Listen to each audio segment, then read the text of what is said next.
chegando o teu dia. As nuvens estão sendo escolhidas pelo meu imenso amor. Amada vista, se tu és formosa, forte e fiel. O melhor tempo já chegou, o melhor tempo já chegou.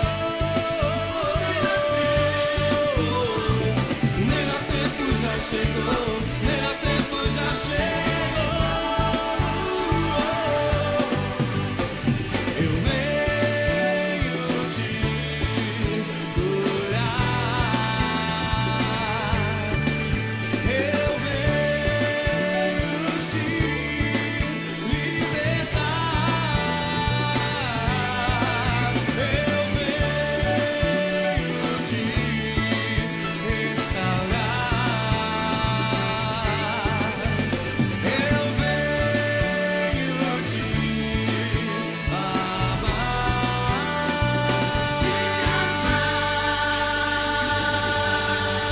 Aleluia!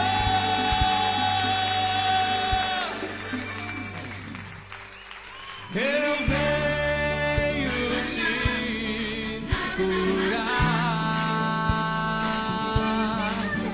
Eu venho te libertar. Oh, eu venho te restaurar. Eu venho te amar.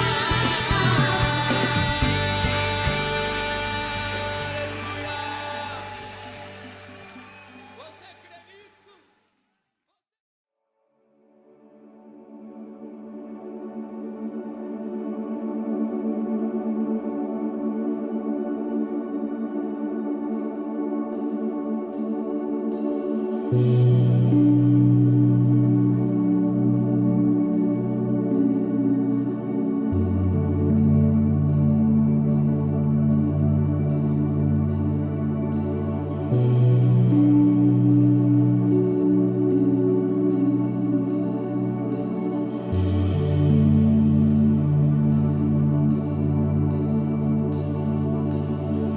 Rei dos reis, Senhor dos senhores, Príncipe da paz, Homem da Galileia, Todo-Poderoso, Jesus.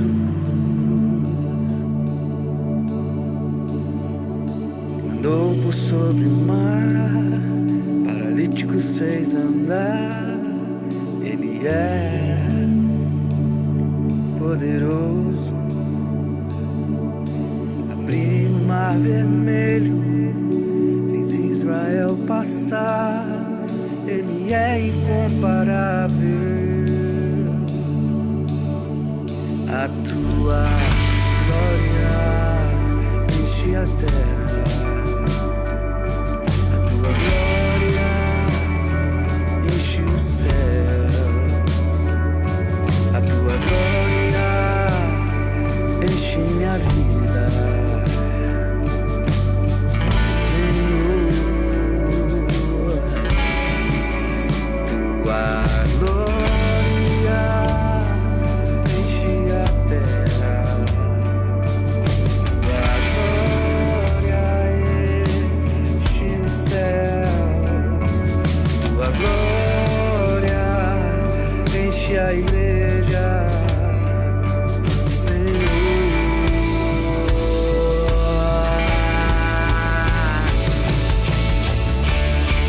Tu és soberano,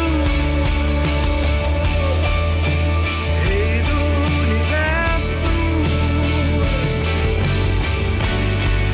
Tu és o único.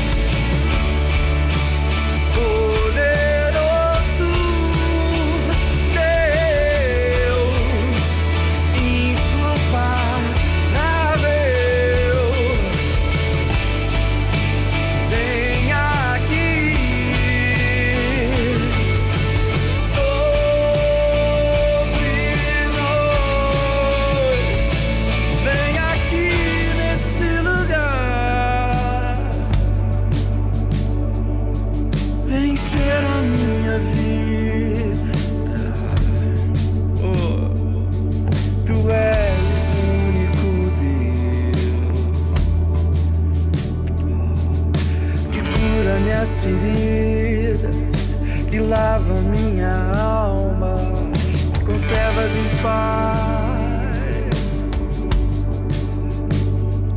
Eu te amo. Eu te amo, sim, Senhor.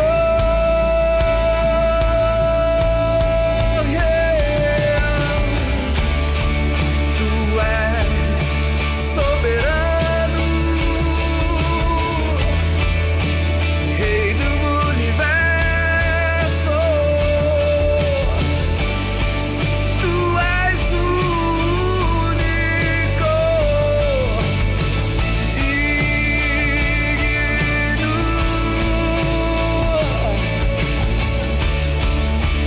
poderoso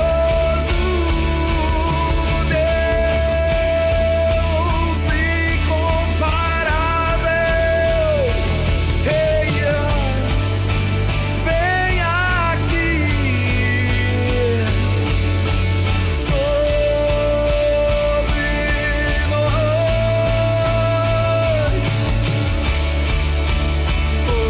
poderoso Deus incomparável. Vem aqui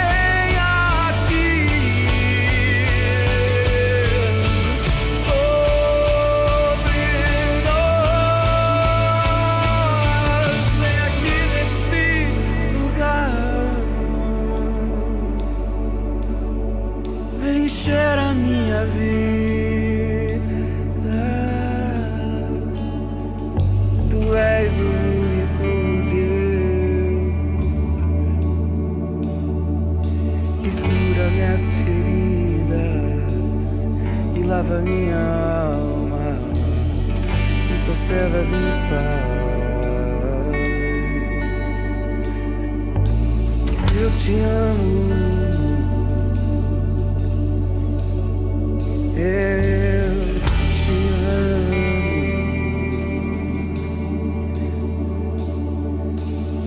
Senhor.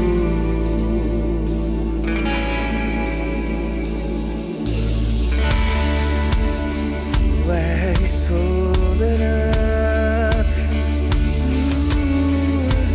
Rei do universo. Tu és o único, digno,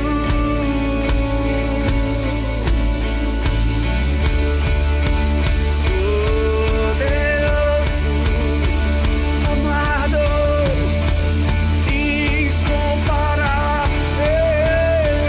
Vem, vem, vem, vem aqui sobre nós.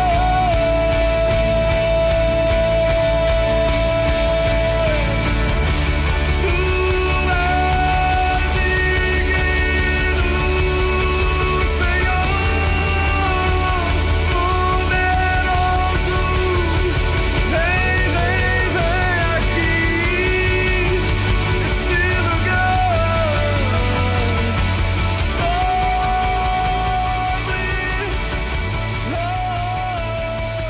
Vem aqui nesse lugar.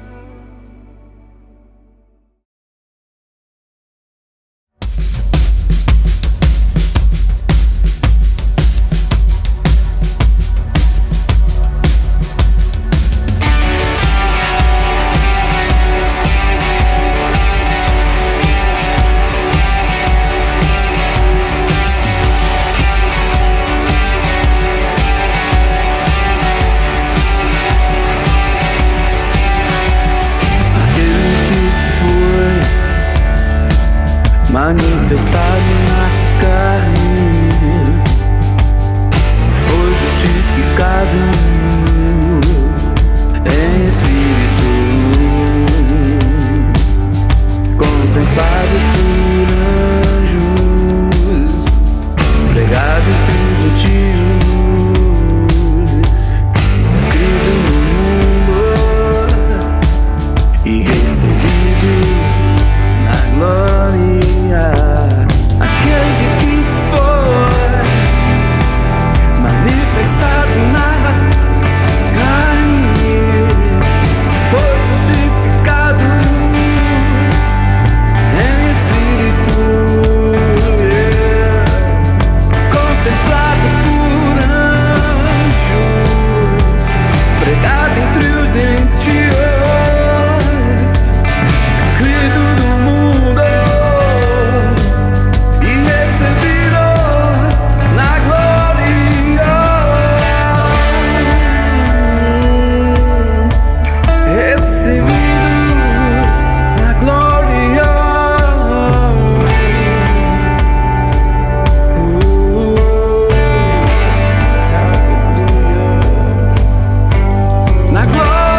sobre as montanhas, sobre os mares, sobre a vida,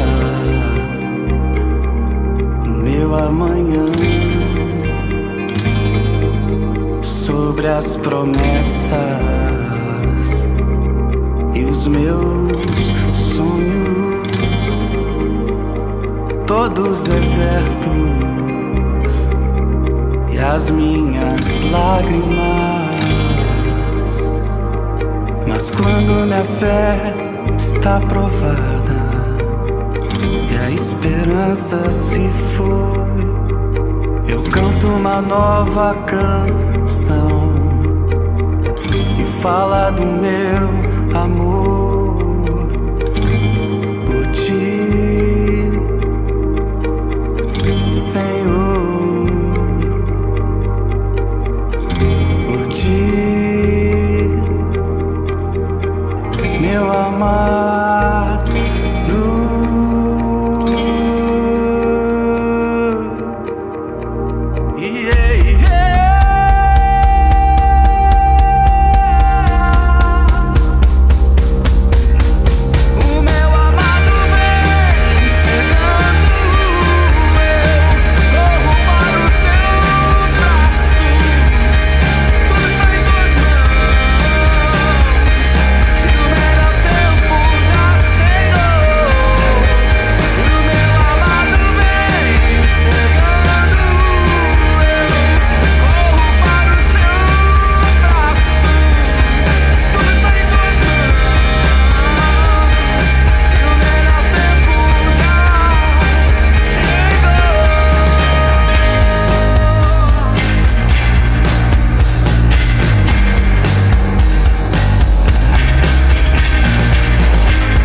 que orarei.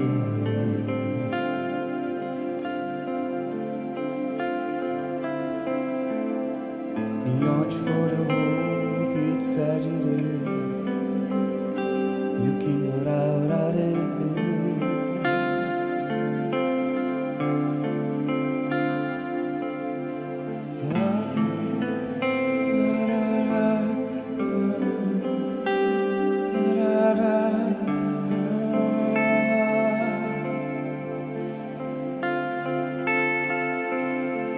E onde for eu vou, o que disser direi, e o que orarei.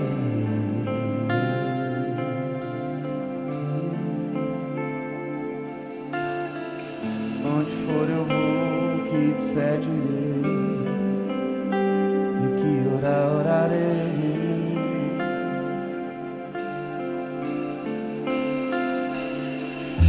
Jesus só fazia que viu o Pai fazer, e ele só falava o que ouviu o Pai falar, e ele só se movia quando o Pai mandava, ouvindo seu coração, seguindo seu espírito.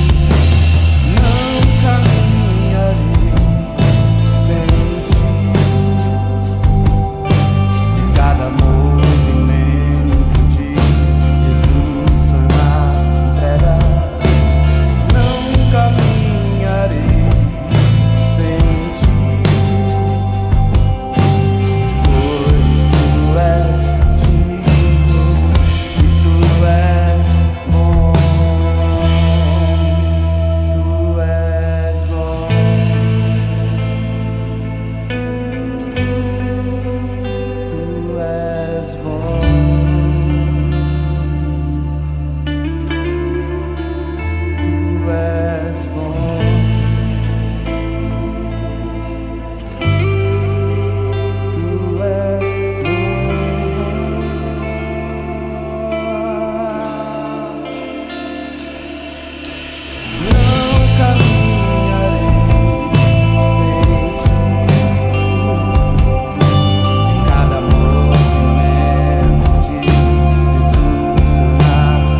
que orar, orarei.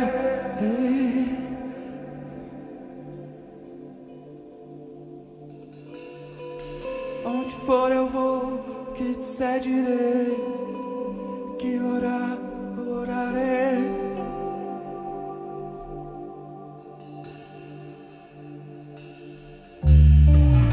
Onde for eu vou, que disser direi, que orar, orarei.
Olá, irmãos. Tudo bem? Quantas coisas Deus tem feito nesse ano de 2022. Eu fico pensando quanto que as coisas passam rápido. Nós já estamos na metade, praticamente, de fevereiro. Quantas coisas você tem provado, quantas coisas que o céu tem se manifestado sobre a tua vida. Eu posso dizer que na minha vida, na minha história, tantas coisas Deus tem feito. Agora, existe um lugar especial nisso. Nós sempre temos ensinado isso. O sol nasce para todos. Todos têm vida financeira. Mas existe um lugar especial para aqueles que consagram essa área ao Senhor, que estão respaldados. E sempre lembrando de Gênesis 22, quando Abraão, mais uma vez, ele consagra a sua vida, entregando ao Senhor aquilo que é dele. Ele reconheceu isso. Essa área é uma área de reconhecimento. Nossa vida, nossa experiência com Deus. Uau! Nosso coração de ser generoso, de amar a Deus. E Abraão, ele edificou a sua vida nessa atmosfera. Eu queria te desafiar a você respaldar a tua vida e a tua história olhando para a Bíblia, para a palavra de Deus. E você viver esse lugar intensamente, de dar ao Senhor aquilo que é dele. Se é a tua dízima, é a tua dízima, se é a tua oferta, teu coração, Isso provém tudo dentro de você, daquilo que você é diante de Deus. Uau! E o quanto que o Senhor está te chamando para isso. Não abra mão disso.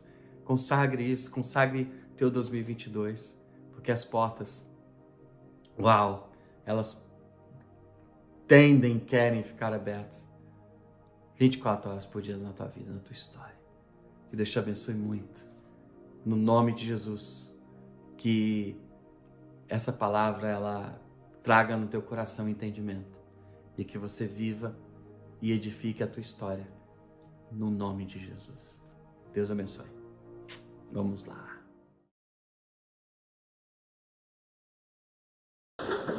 Está na hora do Jump Kids! Yeah! Olá, galerinha, tudo bem com vocês? O nome da nossa história de hoje é Jesus cura um paralítico no tanque de Betesda. Em Jerusalém havia um tanque de água chamado Betesda. Ali costumava ficar um grande número de pessoas doentes, entre eles cegos e paralíticos. Eles ficavam ali aguardando o agito das águas. De vez em quando, um anjo do Senhor descia e agitava as águas do tanque. A primeira pessoa que entrasse no tanque após o agito das águas saía dali curado de qualquer doença que tivesse. Um dos que estavam ali era um homem paralítico, já fazia 38 anos. Ao passar por aquele lugar, Jesus viu aquele homem deitado naquela situação há tanto tempo e então lhe perguntou: "Você quer ser curado?" O homem então respondeu: "Senhor, eu não tenho ninguém para me ajudar a entrar no tanque quando as águas são agitadas. Enquanto eu estou tentando entrar, vem outro e entra antes de mim." Jesus então olhou para aquele homem e disse: "Levante-se, pegue a sua maca e ande." E naquele mesmo instante o homem ficou curado. Ele se levantou e saiu andando feliz. Isso tudo aconteceu em um sábado. Por isso os judeus disseram para aquele homem que ele não poderia carregar a sua maca naquele dia. Ele então lhes respondeu: "O homem que me curou disse: levante-se, pegue sua maca e ande." Os judeus então queriam saber quem o curou, mas o homem não tinha ideia, pois Jesus já havia sumido entre a multidão. Mais tarde, Jesus encontrou aquele homem no templo e lhe disse: "Olhe, você está curado. Não volte a pecar novamente para que algo pior não lhe aconteça." Então, depois daquilo, o homem foi e contou aos judeus que quem o havia curado era Jesus. Certo, turminha? Essa foi então a nossa história de hoje e eu espero vocês na próxima semana. Tchau, tchau!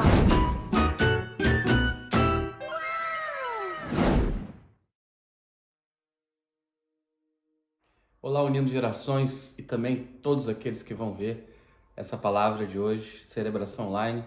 Sempre lembrando quanto que é prazeroso servir a Deus nessa geração. Foi algo que eu escolhi logo que eu, na verdade, conheci a Deus. Eu quis servi-lo e exaltá-lo sobre a minha vida. Isso tem feito toda a diferença na minha vida e também em toda a minha casa. Então é muito bom estarmos juntos e eu creio que o Espírito Santo vai falar com você de uma forma extraordinária nessa celebração. Quando eu estava essa semana separando aquilo que nós iríamos compartilhar para a igreja, e quero deixar claro, em primeiro lugar, para a igreja que eu faço parte e também para a igreja, ok, em geral, vamos falar assim, o corpo de Cristo. Quanto que, então, essa palavra tocou meu coração e que, na verdade, a gente fez um pequeno blog, uma pequena postagem no Instagram, falando dos 8 princípios de uma igreja que traz impacto. E quando a gente, em primeiro lugar, não percebe na nossa vida, não entende que o reino de Deus ele é vivo, e por ser vivo, nós necessitamos ativá-lo na nossa vida, na nossa história, as coisas elas tendem a ficar, como a própria palavra diz, mornas, as coisas ficam geladas, frias, as coisas ficam em um lugar que parece que não tem um propósito. E é exatamente isso, por não percebermos que Deus nos chama à intensidade da vida que Ele é sobre nós, nos chamando então para praticarmos, vivermos, nos relacionarmos com a palavra de Deus, com o Espírito Santo, com aquilo que Ele tem nos chamado também a fazer nesses dias. Por exemplo, se Deus nos chama a fazer discípulos, o que nós temos feito? Então são palavras que por muitas vezes, quando nós não estamos acostumados com isso, fazer discípulos, falar do Cristo, isso acaba se tornando um peso, algo duvidoso, algo talvez até ruim, porque não faz parte da nossa vida e daquilo que a gente gosta, daquilo que a gente quer, e então essas coisas não estão vivas. No nosso dia a dia, no nosso coração, no nosso entendimento e nossas intenções com Deus, com a igreja. Então, eu creio que o Espírito Santo, nesse tempo de oração, de jejum, de tantas coisas que Deus tem falado no nosso meio, tem nos chamado a um tempo novo, de coisas tão maravilhosas que Ele já tem feito nesse tempo. Então, eu como pastor, eu tenho sim me preocupado, volto a dizer, primeiro com a igreja que eu congrego, ok? Muitas vezes naquilo que temos vivido hoje, o nosso hoje, isso muitas vezes me preocupa. Como Paulo muitas vezes orou e falando, olha, eu me preocupo com essa situação e por isso façam assim, ok? Paulo ali como pastor, como apóstolo, como um homem de Deus naquela geração, trazendo instrução, trazendo palavra, trazendo profecia sobre aqueles que estavam junto com ele no ministério. Muitas vezes ele se preocupou, existe uma preocupação naquilo que nós entendemos como igreja. Queridos, igreja, presta atenção nisso, muito antes de ser uma instituição, muito antes disso, de ser uma estrutura, igreja é a noiva, é uma pessoa. Igreja é uma pessoa. E muitas vezes nós queremos tratar a igreja como algo espiritual ou como algo estrutural e esquecemos que igreja é uma igreja. Lá em Efésios capítulo 5, 23, é assim que é chamado a igreja. Noiva é uma pessoa. O quanto que Deus, então, é relacional, o quanto que a igreja é viva, é relacional. E nessa introdução, eu queria dizer isso para nós. Nós precisamos ver a igreja como uma pessoa, como algo diário. Outra coisa, a igreja não é o lugar de assistirmos coisas. A igreja é lugar de seguirmos Jesus. E com isso, seguirmos sim pessoas que Deus tem colocado na igreja para serem referências de Jesus na nossa vida. O quanto que isso faz a diferença e o quanto que isso, ao mesmo tempo, hoje, é um clamor do nosso coração. Entendermos isso. A igreja é viva. A igreja é uma pessoa. A igreja tem um corpo. A igreja tem uma cabeça. Aleluia. A igreja não é também, queridos, nesse aspecto nós temos falado, uma boa estrutura formada de pessoas que têm grandes funções e que sabem fazer a máquina andar. Uma estrutura muito boa, não. Igreja não é isso. Não é somente uma estrutura. Nesse modelo, o diabo quis pegar Jesus ali no deserto. O que ele fez? Ele, para criar no coração de Jesus grandes estruturas, ele ofereceu 3 coisas. Ele ofereceu dinheiro, coisas, ele ofereceu autoridade e ele recebeu, ele foi ali levado a oferecer a Jesus também poder. Para quê? Para que Jesus tivesse uma grande estrutura de vida, de pessoa, de renome, de finanças, de uma pseudo-prosperidade. Queridos, isso não é igreja. Igreja, queridos, é onde os cristãos crescem, se arrependem de pecados, entendendo o propósito de Deus, aprendendo a sã doutrina, as escrituras e crescendo no Cristo, que automaticamente faz que tudo isso tenha crescimento, desde o interior a tudo que está à volta. Irmãos, quando a coisa não é assim, as coisas tendem a ficar como nós começamos essa ministração, frias. As coisas começam a ficar chatas. Por quê? Porque quando a igreja não é um lugar de arrependimento é mudança diária, nós continuamos as mesmas pessoas. Nós só gostamos de uma palavra e de coisas que podem fazer bem para nós. Mas nós não entendemos o Cristo, o arrependimento, as mudanças, vencer o pecado, mudar a nossa vida, o nosso dia a dia, e de coisas que nós temos falado diariamente. Como que tem sido a nossa semana, como tem sido a nossa vida em proclamarmos a salvação, em fazermos aquilo que o Senhor tem nos chamado nesse tempo. Outra coisa que o Espírito Santo colocou no meu coração, eu ainda estou na introdução, que os maiores fast food hoje são os que mais arrendam prédios, e alguns deles servem uma comida que não alimenta, mas que só sacia por um momento, ou dá a impressão, olha isso, hein, que a fome parou.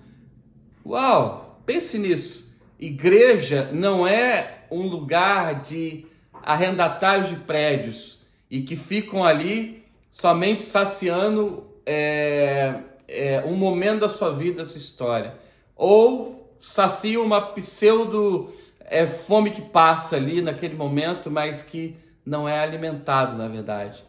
Queridos, isso são lugares que convergem pessoas, que unem pessoas a resolverem suas vidas, resolverem suas situações, mas não amarem o Cristo, e não serem o lugar onde Deus habita, e não serem o lugar que Deus mora, onde uma cultura de Deus que realmente alimenta a pessoa de uma tal maneira que ela não vai ter mais fome.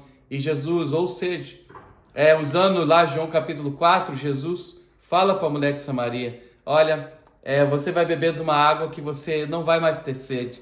Uau, o quanto que Deus tem querido, então, não ser algo momentâneo em nós. Isso não é igreja, mas é um lugar onde Deus, de fato, Ele habita e Ele faz coisas tremendas sobre nós. E por último, nessa introdução eu coloquei, a igreja tem uma cultura de que o alimento é posto na mesa, traz saúde e crescimento, e não é a maior, vamos dizer assim, arrendatária de imóveis sobre a face da terra. Não, a igreja não é isso. Lugares que a gente faz-se uma estrutura ali e não alimenta as pessoas de fato.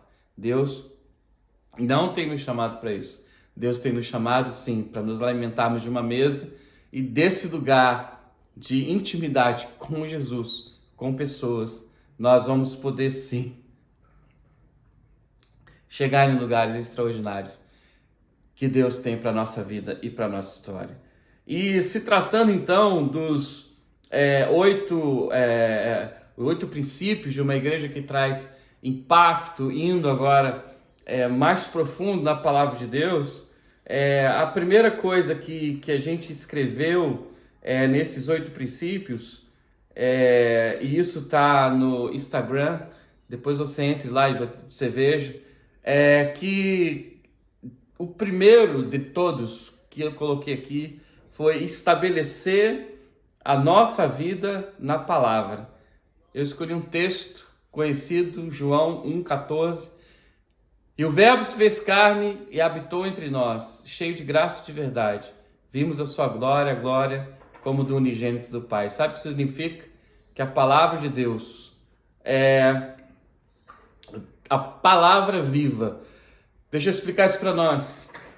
Quando Deus cria as coisas, Ele disse, haja. Isso é uma palavra. Deus estava dando uma palavra. Quando Josué fala para Acã, por que você fez isso? Porque você fez isso, eu te dei uma palavra, vai acontecer isso. E aconteceu. Acã, ele faleceu. Uau! Palavra de Deus é poder. Nós necessitamos entender algo. Quando a igreja de Jerusalém ela começa debaixo de uma palavra. Pedro, junto com os 11, a palavra diz isso. Ele pregou Jesus. Ele falou de Jesus. E ele falou numa intensidade de que ele, confrontou muitas pessoas.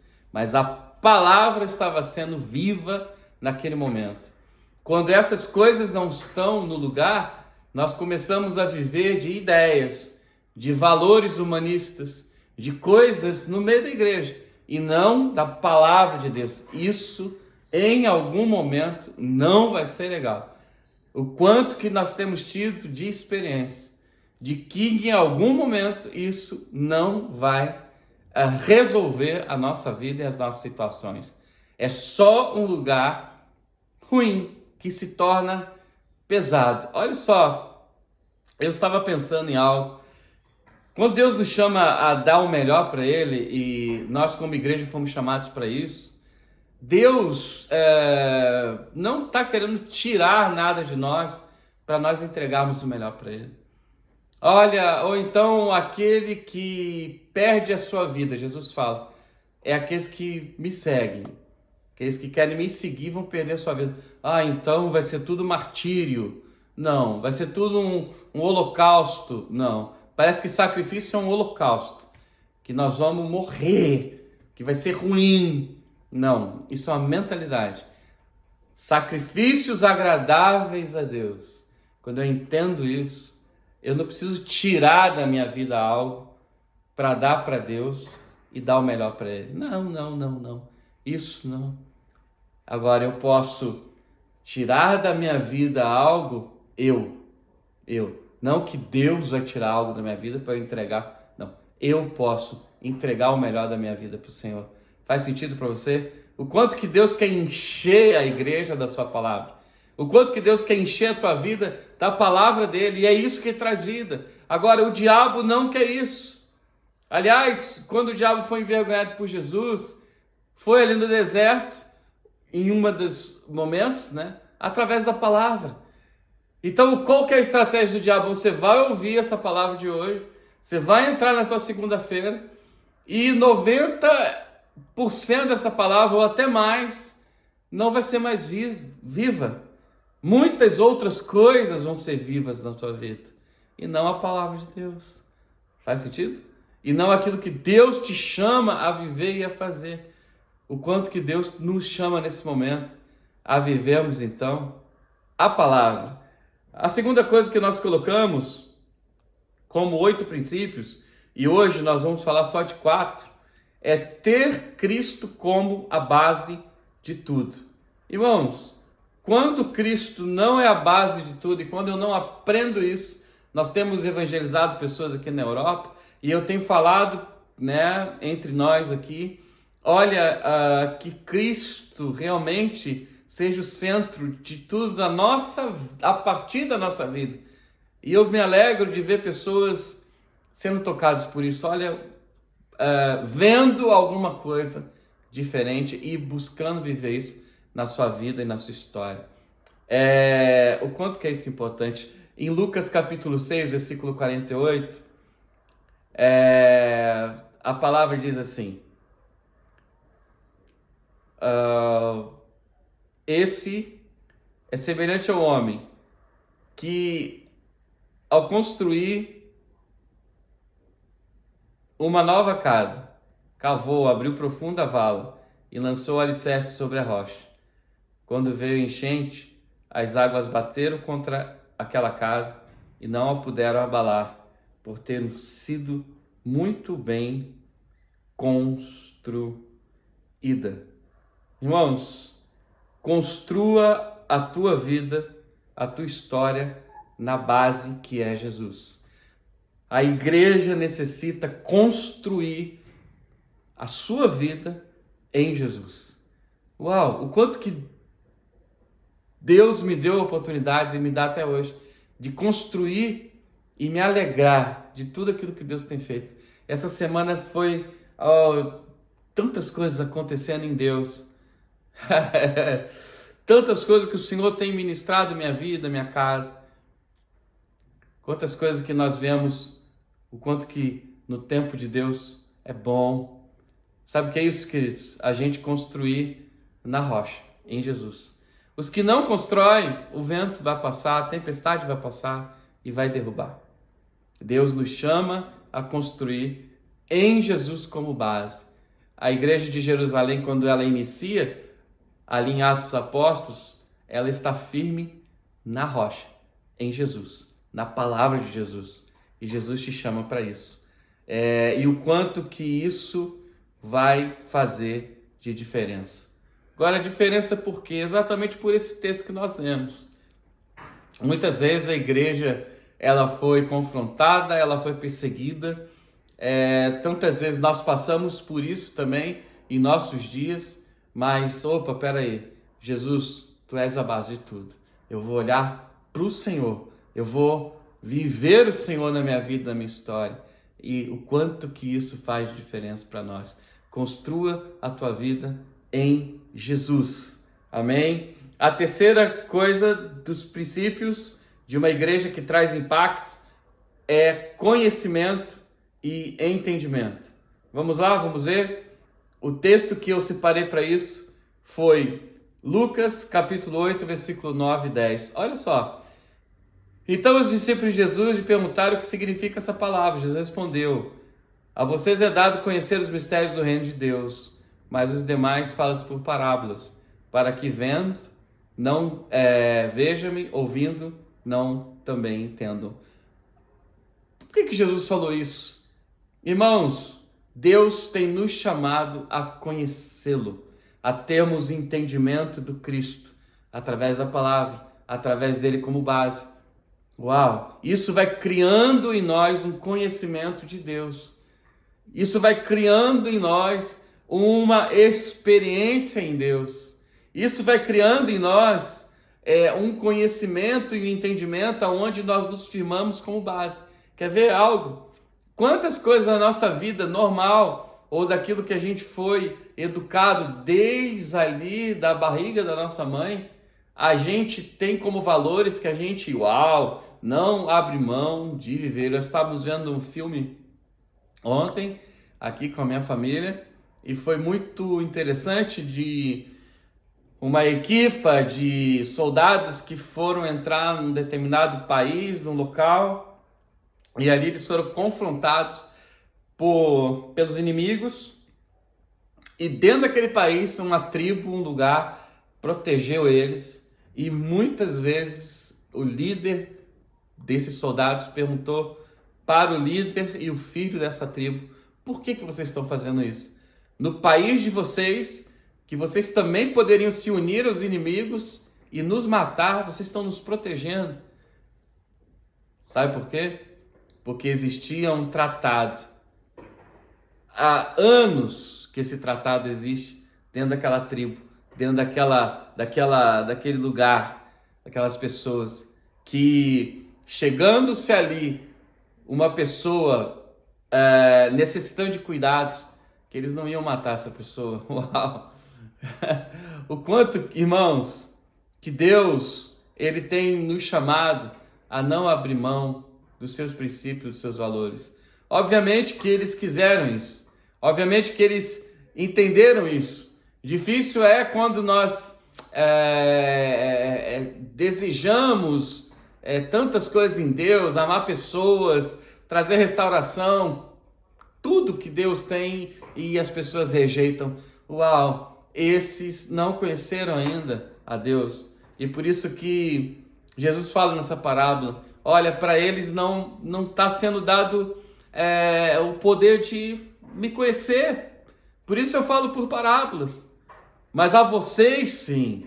Então, abra o teu coração, Rela Machai, em nome de Jesus. Preste atenção nisso na tua vida, na tua história, para você conhecer a Deus, a sua palavra. Aquela tribo, aquele líder daquela tribo, daquele povoado ali, eles conheciam esse tratado e eles praticaram, e eles protegeram aquele homem, e aquele homem foi salvo. Uau! Que Deus te instrua no conhecimento, não te liberte nesses dias, para você conhecê-lo, entendê-lo. E o quarto princípio de hoje dessa palavra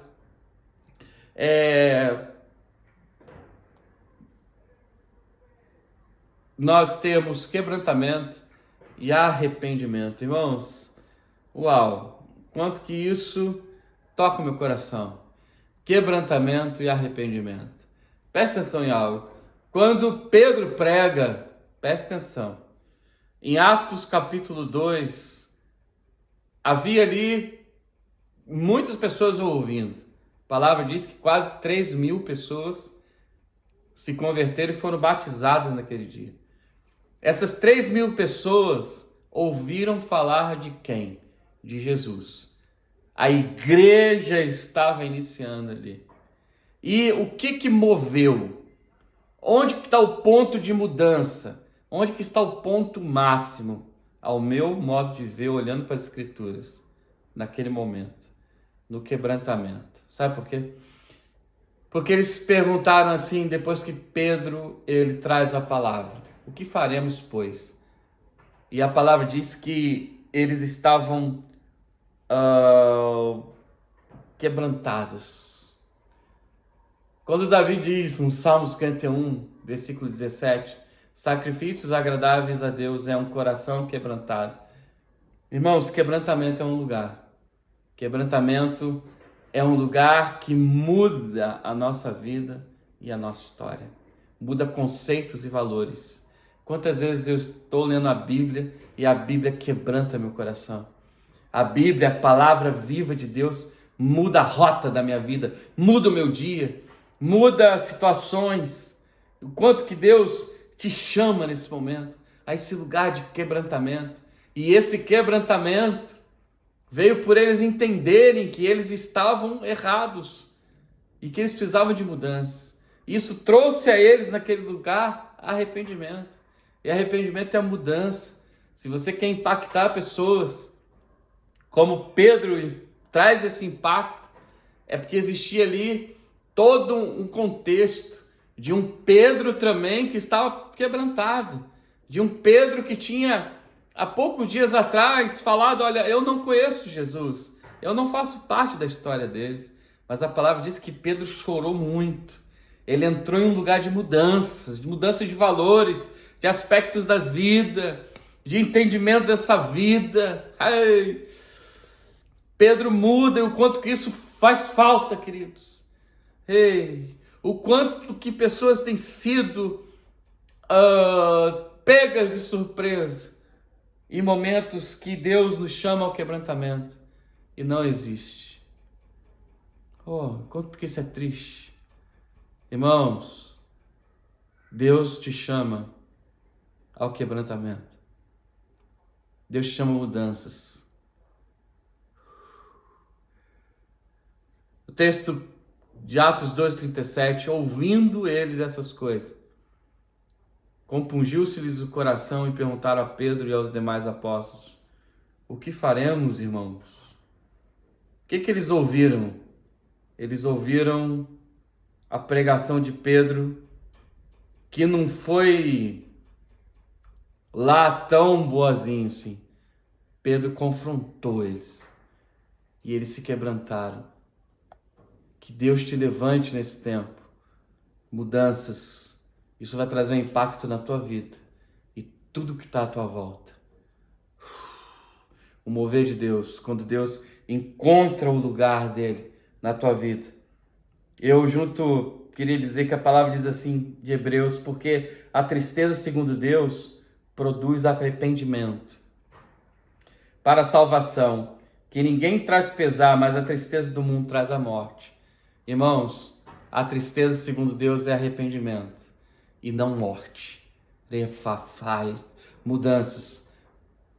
Tua semana eu quero profetizar sendo mudada. A tua vida, os teus conceitos, os teus valores sendo mudados para um lugar que Deus te chama nesse momento. A partir de você, muitas pessoas vão ser tocadas. Esse é o nosso chamado como igreja. Muitas pessoas vão ser ministradas. Esse é o nosso chamado como igreja. A cidade vai ser tocada. Esse é o nosso chamado como igreja. E não uma comunidade fechada. Isso não é igreja. Isso não é igreja. Mas uma igreja viva, real, cheia do Espírito Santo, cheia de Deus. Deus te abençoe. Que tua semana seja extraordinária, cheia de experiência, cheia do impacto de Deus nessa geração. Em nome de Jesus. Vamos lá.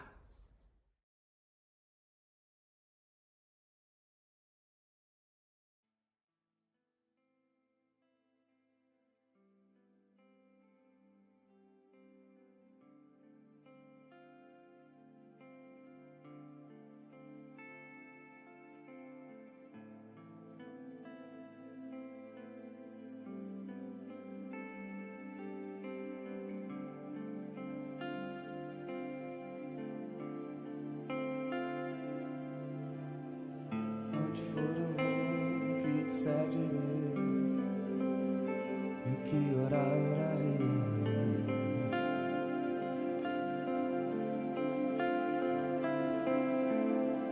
E onde for eu vou, o que disser direi, e o que orar, orarei.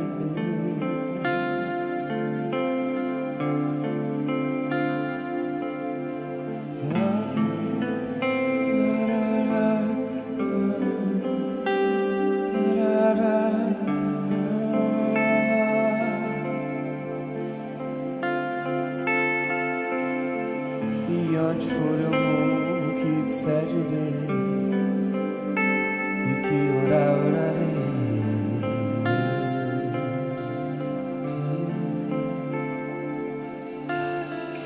Onde for eu vou, o que disser direi, e o que orar, orarei.